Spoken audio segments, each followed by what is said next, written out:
Hello and नमस्ते। Raj digital park learn with RDP के इस चैनल में आपका बहुत बहुत स्वागत है।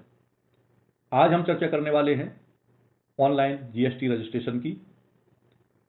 हम मॉड्यूल नंबर 4 पर पहुंच चुके हैं और मॉड्यूल नंबर 4 पर हमने अब तक जीएसटी रजिस्ट्रेशन की एलिजिबिलिटी, थ्रेशोल्ड लिमिट के बारे में जाना। चैप्टर नंबर 20 में, चैप्टर नंबर 21 में हमने जाना कि किसको मैंडेटरीली रजिस्ट्रेशन कराना है, किसको वॉलंटरी रजिस्ट्रेशन कराना है। चैप्टर 22 में हमने जाना document required for GST registration. आज हम चैप्टर 23 की बात करेंगे जिसमें हम जानेंगे online GST registration process step by step.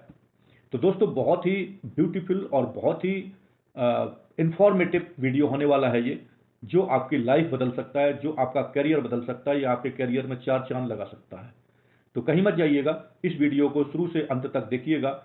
हालांकि ये वीडियो हमारे एक कोर्स का हिस्सा है, बट आपको सेपरेटली भी देखने के लिए मिलेगा हमारे YouTube channel learn with RDP में।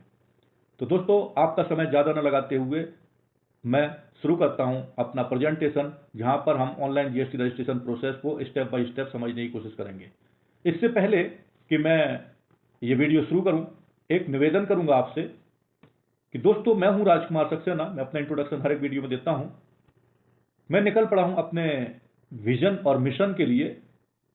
मेरा मिशन है कि हमारे भारत के कम से कम हिंदी भाषी क्षेत्र के 25 लाख लोगों तक जीएसटी और इनकम टैक्स और अदर एक्ट के rules, regulation, circular, verdict, court decisions सबको, और जितने भी अपडेट्स टाइम टू टाइम होते रहते हैं, उनको आपके पास पहुंचाऊं।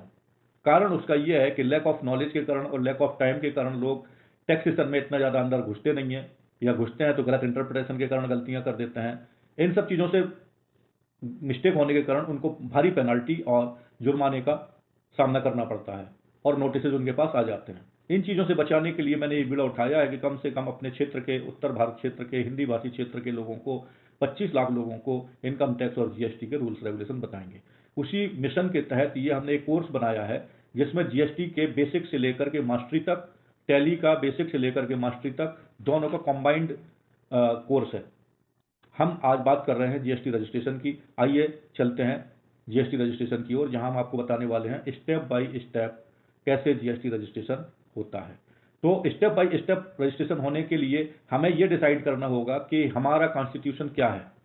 मैं आपको आज बता दूं कि मैं एक प्रोप्राइटरशिप का रजिस्ट्रेशन के बारे में आपको बताने वाला हूं।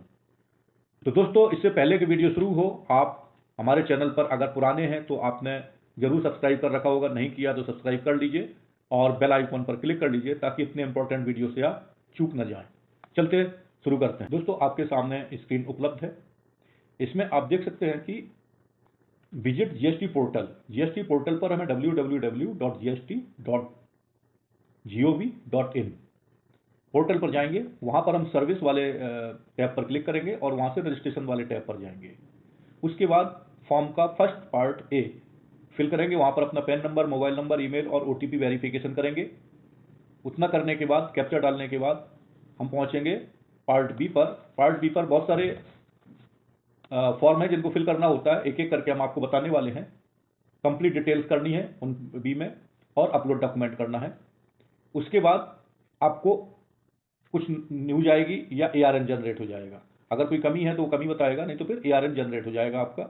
एआरएन जनरेट होने के बाद अगर सब कुछ ओके है, अधिकारी उसको चेक करेगा आपके पेपर्स को, everything is okay, then he will issue the GST allotted.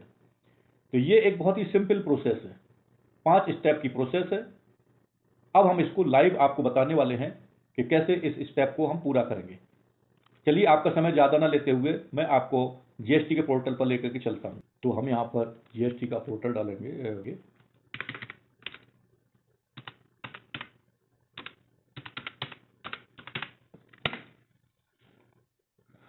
GST portal का यूआरएल डालने के बाद स्क्रीन आपको कुछ इस तरीके से दिखेगी। यहाँ पर हमको सबसे पहले दिखेगा राइट साइड में कॉर्नर पर रजिस्टर और लॉगिन, ये 2 ऑप्शन दिखेंगे। और साथ में goods and service tax, government of India, state and union territories. पहला टैब है होम का, जहाँ पर हम हैं। दूसरा टैब है सर्विसेज का। तीसरा टैब है जीएसटी लॉ का। फिर है डाउनलोड का, search tax payer, help and tax payer facility, E invoice and news and update. तो दोस्तों मैं जीएसटी पोर्टल को आज नहीं पढ़ा रहा हूँ आपको, सिर्फ जीएसटी पोर्टल पर जीएसटी का रजिस्ट्रेशन कैसे करते हैं प्रोप्राइटरशिप का वो बता रहा हूँ। तो इसके लिए हमें चलना होगा कहाँ, सर्विसेज के पोर्टल पर। इस सर्विसेज के पोर्टल पर हम जाएंगे, यहाँ पर हमको एक रजिस्ट्रेशन का ऑप्शन दिख रहा है, पेमेंट का ऑप्शन दिख रहा है, यूजर सर्विसेज का ऑप्शन दिख रहा है, रिफंड का ऑप्शन दिख रहा है, ई-वे बिल का ऑप्शन दिख रहा है, ट्रैक एप्लीकेशन स्टेटस दिख रहा है। हमें कहाँ जाना है, रजिस्ट्रेशन पर जाना है। रजिस्ट्रेशन के बाद कहाँ जाना है, न्यू रजिस्ट्रेशन पर जाना है। न्यू रजिस्ट्रेशन पर जब हम जाएंगे तो स्क्रीन कुछ इस तरीके की खुल के सामने आएगी। यहाँ पर हमको न्यू रजिस्ट्रेशन में सबसे पहले यूजर क्रेडेंशियल्स और ओटीपी वेरिफिकेशन, 2 स्टेप में जीएसटी रजिस्ट्रेशन का पहला पार्ट ए फिल होगा। कैसे फिल होगा, न्यू रजिस्ट्रेशन में सबसे पहले 2 ऑप्शन हमको दिख रहे हैं। अब आप ये देखिए, न्यू रजिस्ट्रेशन का ऑप्शन आ रहा है और टेम्परेरी रेफरेंस नंबर का ऑप्शन आ रहा है। This is the part A of GST registration. ठीक है, तो हमने आपको बताया कि मैं एक प्रोप्राइटरशिप फर्म का रजिस्ट्रेशन करने की प्रोसेस आपको बता रहा हूँ। रजिस्ट्रेशन 2 तरीके से होता है, एक कंपोजिशन स्कीम में, एक रेगुलर स्कीम में। हम जा रहे हैं रेगुलर स्कीम में, क्योंकि कंपोजिशन स्कीम के अपने कुछ लिमिटेशंस होते हैं, वो इंटर स्टेट सेल नहीं कर सकते हैं, ठीक है ना। इसलिए हम ये मानते हैं कि सब कुछ करने के लिए वो ई कॉमर्स से सेल नहीं कर सकते हैं, बहुत सारे फाउंडेशन हैं उनके ऊपर। तो हम रेगुलर स्कीम में आपको करना बता रहे हैं, जिसमें अधिक स्कोप है और अधिकतर लोग रेगुलर स्कीम में ही करवाते हैं। तो हमने 2 ऑप्शन देखे, न्यू रजिस्ट्रेशन और टेम्परेरी रेफरेंस नंबर। हमें न्यू रजिस्ट्रेशन पर क्लिक करना है, जहां पर ग्रीन टिक है। न्यू रजिस्ट्रेशन के बाद आपको हमें यह बताना है कि IMA मैं क्या हूं। यहां पर ऑप्शन आ रहे हैं, सेलेक्ट करना है, टैक्स पेयर है, टैक्स डिडक्टर है, टैक्स कलेक्टर, ई कॉमर्स है, GST practitioner, non resident taxable person, United Nation body, consulate और embassy of foreign country, other notified person और non resident online service provider and और non resident online money gaming supplier. इतने option दिए हुए हैं। आपका question होगा कि मुझे क्या सेलेक्ट करना चाहिए। मैं आपसे पूछता हूं, अगर आपको मालूम है तो आप मुझे बताएं। आप अपने क्लाइंट से पूछेंगे, सर आपका स्टेटस क्या है, या क्लाइंट के डॉक्यूमेंट के आधार पर आप ये फाइंड आउट करेंगे कि किस स्टेटस के लिए आप जीएसटी में रजिस्ट्रेशन कराना चाह रहे हैं। मैं आपको बता दूं, आपको सेलेक्ट करना है tax pair. Tax payer select करने के बाद आपको उस टैक्स पेयर की टेरिटरी, स्टेट या यूनियन टेरिटरी के बारे में बताना है। इसमें उसका कोई ना कोई स्टेट होगा, कोई भी एक स्टेट सेलेक्ट कर लीजिए। मान लीजिए कि हम हरियाणा सेलेक्ट कर लेते हैं या राजस्थान सेलेक्ट कर लेते हैं। मेरा क्लाइंट जिसका मैं कर रहा हूं वो राजस्थान का है, तो मैं यहां पे राजस्थान सेलेक्ट कर लूंगा। अब मुझे नहीं पता, डिस्ट्रिक्ट में नहीं बता सकता उसका, क्योंकि एड्रेस हम बता नहीं सकते हैं, बट उसका जो डिस्ट्रिक्ट हो वो आपको यहां पर डालना है। ठीक है, जो भी डिस्ट्रिक्ट हो वो डाल देना है। अगर आपके क्लाइंट का स्टेट हरियाणा है तो आप हरियाणा डाल दीजिए, मध्य प्रदेश है तो मध्य प्रदेश डाल दीजिए, दिल्ली है तो दिल्ली डाल दीजिए। अब आपके उसका डिस्ट्रिक्ट क्या है, यहाँ पर आपको डिस्ट्रिक्ट यहाँ पर सेलेक्ट करके डालना है। फिर उसके बाद उस बंदे का आपको legal name of the business डालना है। यहाँ पर बहुत ही उससे बोल रहा है as mentioned in PAN, as mentioned in PAN. इसको ध्यान से देखिएगा, legal name of the business as mentioned in PAN. PAN का मतलब परमानेंट अकाउंट नंबर।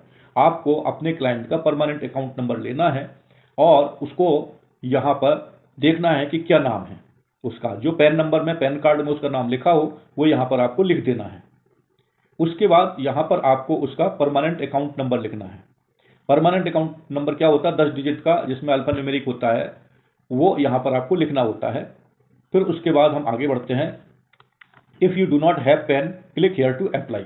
जीएसटी में अप्लाई करने से पहले आपके पास पैन नंबर होना चाहिए। अगर पैन नंबर नहीं है तो जीएसटी में अप्लाई नहीं कर सकते, क्योंकि जीएसटी पैन बेस्ड ही होता है। तो आप पहले पैन को अप्लाई करिएगा। अब चलते हैं ईमेल। इस ईमेल पर जो आपने यहां डाला है उस पर आएगा OTP. OTP will be sent to this email address. ध्यान रहे, ईमेल एड्रेस पर स्पेलिंग बिल्कुल करेक्टली डालनी है, ठीक है ना। करेक्टली ईमेल एड्रेस डालेंगे, क्योंकि अगर आपका ओटीपी नहीं आया ईमेल पर तो आप आगे नहीं बढ़ पाएंगे। उसके बाद फिर मोबाइल नंबर डालना है। आपका जो मोबाइल नंबर है 10 डिजिट का, वो यहां पर डाल देना है। Separate OTP will be sent to this mobile number. जब आप यहां पर ये डाल दोगे तो इस पर भी ओटीपी आएगा। अब क्या करना है, यहां पर इसके बाद आता है type the character you see in the image below. इसको बोलते हैं कैप्चा। इसमें दोस्तों दिख रहा है, जो भी डिजिट दिख रहा है वो यहां पर फिल कर दीजिए और इसे प्रोसीड कर दीजिए, जिसमें आपके पास state ARN, date of ARN, assigned application, GSTN UIN temporary, GSTN UIN temporary, ID status ARN GSTN UIN। इस टाइप की विंडो खुल जाएगी आपके पास। प्रोसीड करने के बाद ओटीपी आएगा, वो ओटीपी आपको डालना है। चलते हैं ओटीपी चेक करते हैं। ये हमने दोनों जगह आया हुआ ओटीपी डाल दिया और इस तरीके से हमारा टीआरएन जनरेट हो गया। टीआरएन जनरेट होने के बाद using this TRN you can access the application form my saved application. दोस्तों यहाँ पर आपको टीआरएन नंबर नोट कर लेना है या ये आपके मेल पर भी पहुंच जाएगा। तो ये मैंने नोट कर लिया।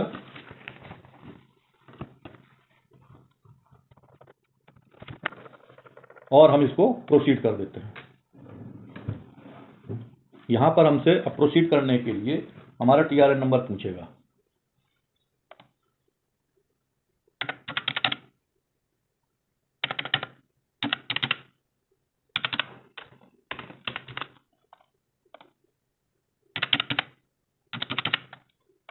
जैसे ही आप टीआरएन डाल दोगे तो एक बार फिर से मोबाइल पर ओटीपी आएगा, वो ओटीपी आपको यहां पर डालना है। ये ओटीपी मैंने डाल दिया, यहां पर प्रोसीड कर दिया।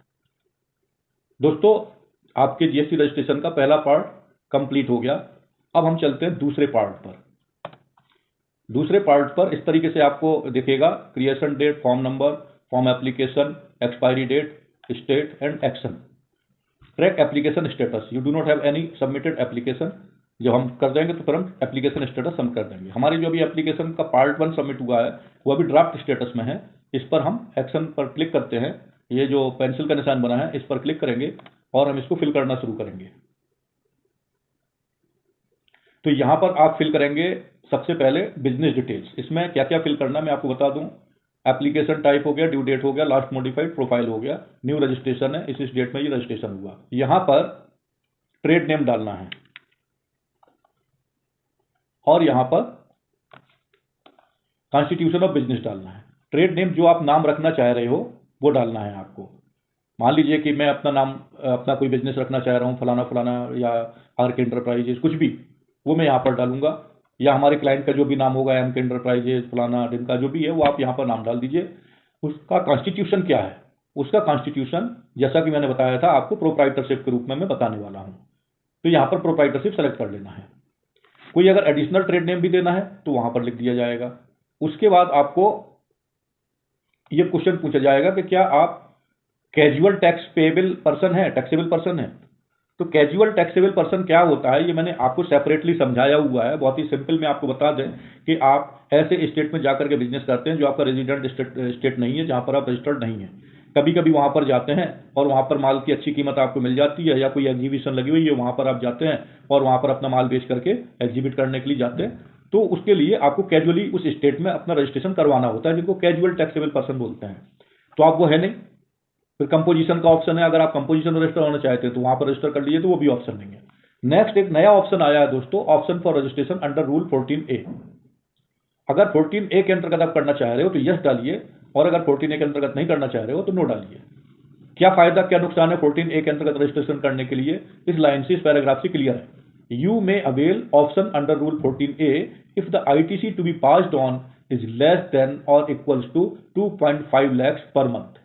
आपकी ITC करीब करीब 2.5 लाख से कम पास ऑन हो सकेगी। Otherwise please click no. Further to avail set option Aadhaar authentication is mandatory.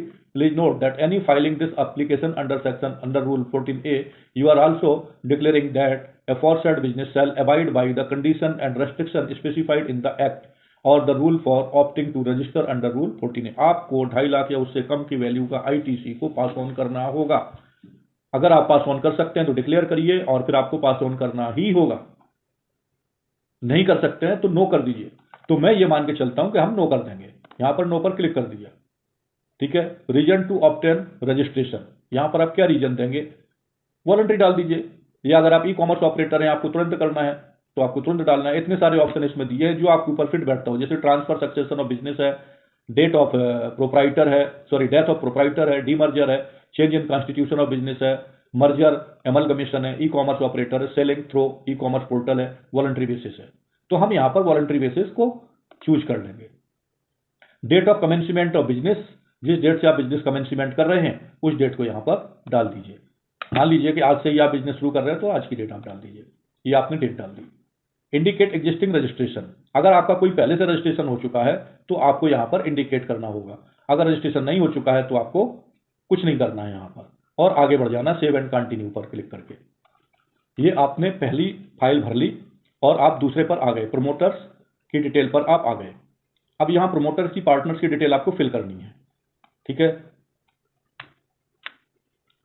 तो पार्टनर्स की यहाँ पर फर्स्ट नेम डालना है, यहाँ पर सेकंड नेम डालना है, फादर का पहला नाम, मिडिल नेम और लास्ट नेम डालना है, यहाँ पर डेट ऑफ बर्थ डालनी है, यहाँ पर मोबाइल नंबर डालना है, यहाँ पर ईमेल एड्रेस डालना है।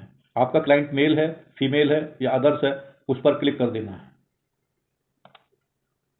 फिर उसके बाद डेजिग्नेशन डालना है, वो प्रोप्राइटर है, डायरेक्टर है, क्या है। अगर डायरेक्टर है तो उसका DIN नंबर इधर डालना होगा। फिर उसके बाद उसको यहाँ पर परमानेंट अकाउंट नंबर डालना होगा। अगर कोई पासपोर्ट है उसके पास तो वो डालना होगा। यहाँ पर उसको अपना एड्रेस देना होगा एड्रेस यहाँ पर भी उसको अपना एड्रेस देना होगा। और उसके बाद यहाँ पर उसको अगर फोटोग्राफ उसकी है तो फोटो यहाँ पर वो अटैच कर देगा, ठीक है ना। और नहीं है तो यहाँ से टेक पिक्चर करके अटैच कर देगा। फिर उसके बाद अगर वो ऑथराइज सिग्नेचरी है तो यहाँ पर आल्सो ऑथराइज सिग्नेचरी को आपको यस करना पड़ेगा, और अगर नहीं है तो नो बना रहने दीजिएगा, जैसा आप समझे। और सेव एंड कंटिन्यू करके आपको आगे बढ़ जाना है। तो दोस्तों ये पूरी इंफॉर्मेशन डालने के बाद आपको तीसरे कॉलम पर पहुंचना है। सेव एंड कंटिन्यू कर दीजिए। यहाँ से मैंने फोटो डाल दी और ऑथराइज सिग्नेचर भी पहुंच गए। सेव टू कंटिन्यू, और इसके बाद सेव एंड कंटिन्यू कर दीजिए। ओके, आगे बढ़ जाइए। फिर आपको इस वाले पर जाना है, ऑथराइज सिग्नेचरी पर। इसमें प्राइमरी ऑथराइज सिग्नेचरी अगर है तो यहाँ पर क्लिक कर दीजिए। फर्स्ट नेम डाल दीजिए, मिडिल नेम डाल दीजिए, लास्ट नेम डाल दीजिए। नेम ऑफ फादर का यहाँ पर डाल दीजिए, मिडिल नेम डाल दीजिए, ये डाल दीजिए। डेट ऑफ बर्थ डाल दीजिए, मोबाइल नंबर डाल दीजिए, ईमेल एड्रेस डाल दीजिए। जेंडर डाल दीजिए, मेल फीमेल जो भी है। डेजिग्नेशन डाल दीजिए, परमानेंट अकाउंट नंबर डाल दीजिए। और इस तरीके से यहाँ पर एड्रेस आप डाल देंगे तो आप उसको क्या करना होगा, आपको proof of details of authorize signatory देना होगा, ठीक है ना। क्या प्रूफ दे सकते हैं आप? लेटर ऑफ ऑथराइजेशन और कॉपी ऑफ रेजोल्यूशन पास। अगर मैनेजिंग कमेटी है, BOD है, या जो भी है, मिनट्स ऑफ मीटिंग, वो यहाँ पर आपको लगाना पड़ेगा, कंसेंट लेटर लगाना पड़ेगा, और यहाँ पर उसका लेटर लगाना पड़ेगा आपको, आई मीन उसे फोटो लगानी पड़ेगी। और इसके बाद फिर हम चलेंगे ऑथराइज रिप्रेजेंटेटिव में। ऑथराइज रिप्रेजेंटेटिव में do you have any authorize representative, अगर हैं तो यहाँ पर क्लिक करिएगा, अगर नहीं है तो आप सेव एंड कंटिन्यू करके आगे बढ़ जाइए। प्रिंसिपल प्लेस ऑफ बिजनेस, सबसे इंपॉर्टेंट यही होता है, प्रिंसिपल प्लेस ऑफ बिजनेस। यहाँ पर आपको सबसे पहले details of principal place of business डालनी है। यहाँ पर आपको एड्रेस डालना है जिसमें लैटिट्यूड और लॉन्गिट्यूड दोनों हो। वो ऑफिस के सामने खड़े होकर के अपनी फोटो खिंचानी है, और जियो टैग बेसिस लोकेशन डालनी है जिसमें लैटिट्यूड और लॉन्गिट्यूड दोनों हो। यहाँ पर पिन कोड डाल दीजिए, स्टेट डाल दीजिए, डिस्ट्रिक्ट डाल दीजिए, सिटी कौन सी है, लोकेलिटी कौन सी है, रोड कौन सा है, स्ट्रीट कौन सा है, प्रेमिसेस कौन सा है, फ्लैट नंबर क्या है, बिल्डिंग नंबर क्या है, फ्लोर नंबर क्या है, नियर बाई लैंडमार्क क्या है, लैटिट्यूड क्या है, लॉन्गिट्यूड क्या है। इसके बाद स्टेट का जुरिस्डिक्शन आपको डालना है, ये सबसे ज्यादा इंपॉर्टेंट होता है। इसमें sector, circle, ward, charge, unit, ये सब चीजें डालनी होती हैं। यहाँ से आप सेलेक्ट करेंगे, जो भी आप डालेंगे उसके अकॉर्डिंग यहाँ पर आ जाएगा और आप डालना होगा। एक चीज मैं आपको यहाँ पर बताने वाला हूँ कि centre jurisdiction, refer the link for centre jurisdiction. यहाँ पर लिंक आप क्लिक करेंगे तो सेंटर की जुरिस्डिक्शन आ जाएंगे। कहाँ पर क्या है वो अपना सेलेक्ट कर लीजिए। यहाँ पे कमिश्नरेट उसी हिसाब से आपकी सेलेक्ट हो जाएगी, डिवीजन आपका यहाँ पर सेलेक्ट हो जाएगा, और रेंज यहाँ पर सेलेक्ट हो जाएगी। कॉन्टैक्ट इन्फॉर्मेशन में ईमेल ID और ऑफिस ईमेल डालना है, यहाँ पर आपको ऑफिस का नंबर डालना है और ऑफिस का मोबाइल नंबर डालना है। इसके बाद nature of position of premises डालना है। अगर ये रेंटल है तो आपको रेंटल सेलेक्ट करना है, अगर आपका खुद का है तो ओन सेलेक्ट करना है, कंसेंट पर है तो कंसेंट को सेलेक्ट करना है, लीज्ड पर है तो लीज पर सेलेक्ट करना है, किसी और तरीके से आप उसमें रहते हैं तो वो लिखिएगा, और अदर शेयर्ड है तो वो लिखना है। उसके आधार पर आपको उसका proof of principal place of business डालना है। जैसे यहाँ पर आप प्रूफ में अगर रेंटल है तो रेंट एग्रीमेंट डालेंगे, NOC डालेंगे, और बिजली का बिल डालेंगे। अगर आपका खुद का है तो उसकी रजिस्ट्री, बिजली का बिल, वो सब डालेंगे। फिर उसके बाद nature of business activity being carried out at above mentioned premises, क्या करेंगे आप उस जगह पर जहां रजिस्टर हो रहे हैं। बॉन्डेड वेयर हाउस बनाएंगे, या फैक्ट्री मैन्युफैक्चरिंग है, या लीजिंग बिजनेस है या रिटेल बिजनेस है, वर्क कॉन्ट्रैक्ट है, EOU, STP, ESTP है, इकोनॉमिक ओरिएंटल यूनिट जो होती हैं, इंपोर्ट है या ऑफिस सेल ऑफिस है, वेयर हाउस डिपो है या अदर्स है, स्पेसिफाई करिए, एक्सपोर्ट है, supplier of service, recipient of goods और सर्विस और होलसेल बिजनेस। जो भी आपका है वो यहाँ पर सेव एंड कंटिन्यू करके आगे बढ़ा। एडिशनल प्लेस ऑफ बिजनेस में कुछ भी नहीं है, अगर आपको एडिशनल डालना है तो आप फिर डाल सकते हैं, नहीं तो बैक चले जाइए। Details of additional place of your business important, if you need to add details on additional place of business, go to principal place of business tab, select yes for have additional place of business। वहां पर एक option आया था कि क्या आपको additional place of business डालना है, अगर वहां पर आप यस कर देंगे तो यहां पर आपको डिटेल भरने के लिए बोलेगा, नहीं तो एड न्यू करके ऐड कर दीजिएगा। उसके बाद goods and service tax, services, आप किन चीजों में डील करेंगे, कोई प्रोडक्ट बेचेंगे, कोई प्रोडक्ट बनाएंगे या सर्विस प्रोवाइड करेंगे या सर्विस खरीदेंगे, वो आपको यहां पर लिखना है। बोल रहा है details of goods commodity supplied by the business. Goods में आपको HSN कोड डालना पड़ेगा यहां पर, सर्विसेज में आपको SAC कोड डालना पड़ेगा। Please specify top 5 services. Goods के लिए HSN कोड, सर्विस के लिए SAC कोड, वो यहां पर डाल करके सेव एंड कंटिन्यू कर दीजिए। और उसके बाद स्टेट स्पेसिफिक इंफॉर्मेशन पर चले जाइए। स्टेट स्पेसिफिक इंफॉर्मेशन में क्या है, nature of position, principal place of business यहां पर डालना है। नेम ऑफ इलेक्ट्रिसिटी बोर्ड और यूनिट, मान लीजिए राजस्थान में जयपुर विद्युत निगम है या कोई और है, वो आप डाल सकते हैं यहाँ पर। हरियाणा है तो वहाँ का कोई विद्युत बोर्ड होगा, वो डाल सकते हैं। फिर वहाँ पर कंज्यूमर ऑथराइज नंबर या इलेक्ट्रिसिटी कंज्यूमर नंबर डाल सकते हैं यहाँ पर। प्रोफेशनल टैक्स अगर अप्लाई है तो वो डाल सकते हैं, प्रोफेशनल टैक्स रजिस्ट्रेशन नंबर डाल सकते हैं। स्टेट एक्साइज लाइसेंस नंबर डालना अगर एप्लीकेबल है तो। Name of person and whose name excise license is held, वो डाल दीजिए यहाँ पर। जो एप्लीकेबल है वो फिल करके आप आगे बढ़ जाइए। आधार authentication, Do you want to opt for Aadhaar authentication of details of promoter, partner, primary authorized signatory added by you? Yes कर देंगे तो फिर आपको यहां पर सेव एंड कंटिन्यू करेंगे और आपके पास OTP जाएगा, ठीक है ना। वो आधार ऑथेंटिकेशन आपका जैसे हो जाएगा OTP के आधार पर, फिर वेरिफिकेशन होगा आपका। वेरिफिकेशन होने के बाद आपका एप्लीकेशन सबमिट हो गया। वेरिफिकेशन पर क्या करना है, यहां पर आपको यहां टिक करना है, यहां पर जिस बंदे के नाम से आपने रजिस्ट्रेशन किया उसका नाम, और यहां पर ये एप्लीकेशन कंप्लीट हो गई। तो दोस्तों ये थी GST रजिस्ट्रेशन की पूरी एप्लीकेशन की प्रक्रिया। अब मैं आपको इस पोर्टल से कहीं और ले चलता हूं। दोस्तों ये था धमाकेदार GST रजिस्ट्रेशन का 5 स्टेप का प्रोसेस। जैसे ही आप आधार अथेंटिक OTP बताएंगे, EVC जिसको बोलते हैं, आपका ये एप्लीकेशन सबमिट हो जाएगा। मैं आपको अपनी PPT पर फिर से लेके चलता हूं। इसमें देखिए ये 5 स्टेप दिए हुए हैं। हमने आपको GST पोर्टल पर विजिट करना बताया और बताया कि क्या आपको लॉगिन डालना पड़ेगा www.gst.gov.in। उसके बाद सर्विस टैब पर जाना, रजिस्ट्रेशन पर जाना है। पार्ट ए फिल करना बताया हमने, उसमें पैन नंबर डालना होता है, मोबाइल नंबर डालना होता है, ईमेल डालनी होती है, कैप्चा डालना होता है, नाम डालना होता है, ट्रेड नेम डालना होता है। OTP वेरिफिकेशन आएगा, OTP वेरिफिकेशन कर दिया। प्रोसीड करने के बाद आप पार्ट बी पर पहुंच जाएंगे, वो भी हमने आपको बताया कैसे पार्ट बी पर पहुंचते हैं। कंप्लीट डिटेल डालिए, जितने भी हैं, प्रोप्राइटर की डिटेल, प्रोमोटर्स की डिटेल, पार्टनर की डिटेल, बिजनेस की डिटेल, रजिस्टर्ड ऑफिस की detail, state specific, HSN code, SAC code, ठीक है ना, आधार अथेंटिकेशन, जितनी भी डिटेल्स हैं सबको फिल करना है और जो रिक्वायर्ड डॉक्यूमेंट उनको अपलोड करना है। इसके बाद आपको लास्ट स्टेप में सबमिट कर देना है। सबमिट करने के बाद आपकी ARN जनरेट हो जाएगी। ARN जनरेट होने के बाद उसको अधिकारी लोग चेक करेंगे आपके पेपर्स को। सभी पेपर्स ओके होने पर आपको GSTN अलाउड हो जाएगा। अगर GSTN अलाउड नहीं हुआ है तो अधिकारी को कोई डाउट है आपके पेपरों पर तो आपको SCN भेजेंगे, एक नोटिस भेजेंगे। उस नोटिस में आपसे क्लैरिफिकेशन मांगेंगे। वो क्लैरिफिकेशन भी आपको उसी पर जाकर के, रजिस्ट्रेशन पर जाकर के, न्यू रजिस्ट्रेशन पर जाकर के TRN नंबर डाल करके शोकाज नोटिस का रेफरेंस देते हुए उसका जवाब देंगे। जो भी डॉक्यूमेंट मांगा है डॉक्यूमेंट दीजिए, जो भी क्लैरिफिकेशन मांगा वो क्लैरिफिकेशन दीजिए। उसके बाद या तो आपकी एप्लीकेशन अप्रूव हो जाएगी और आपको GSTN अलाउड हो जाएगा, या अगर अधिकारी सेटिस्फाइड नहीं होता है तो आपकी एप्लीकेशन को रिजेक्ट कर देगा। तो दोस्तों ये है GST रजिस्ट्रेशन का live step by step procedure. कैसा लगा आपको? अगर आपको इसमें कोई भी डाउट हो बीच बीच में तो आप कमेंट करके क्वेश्चन जरूर पूछिएगा। और अभी तक अगर आपने हमारे चैनल को लाइव कमेंट और शेयर नहीं किया है तो सब्सक्राइब भी कर दीजिए, लाइक भी कर दीजिए। और किसी बंदे को GST रजिस्ट्रेशन लाइव कैसे करते हैं सीखना हो तो ये वीडियो को शेयर कर दीजिए। ठीक है दोस्तों, मिलते हैं अगले वीडियो में जहां हम आपको GST के स्ट्रक्चर के बारे में बताएंगे कि कैसे वैलिडेशन होता है। चैप्टर नंबर 24 पर मिलते हैं बहुत जल्दी। तब तक इस आइडिया को इस प्रोसेस को एब्जॉर्व करिए, इंप्लीमेंट करिए और एक एक्सपर्ट जीएसटी प्रैक्टिशनर बनने की ओर अग्रसर रहिए। नमस्ते, जय हिंद।